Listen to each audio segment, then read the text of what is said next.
roule. La chemise, c'est mieux, non? T'enlèves ton pull. Je prends mon pull. C'est bon, tu kiffes?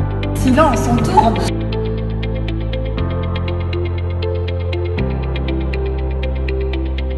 Qu'est-ce que ça vous évoque, les titres des prochaines People? Inconscient et cerveau, rien de commun.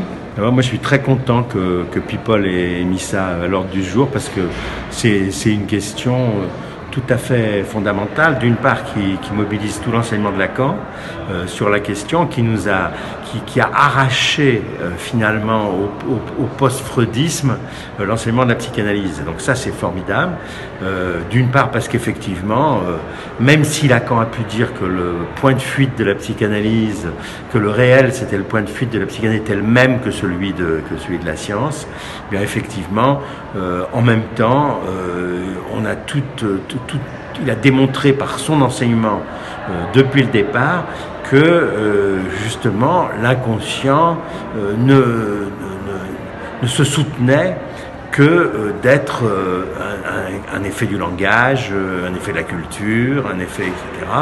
Et que ça n'a rien à voir avec, effectivement, la question du cerveau. Moi, je trouve que les recherches des neurosciences sont formidables.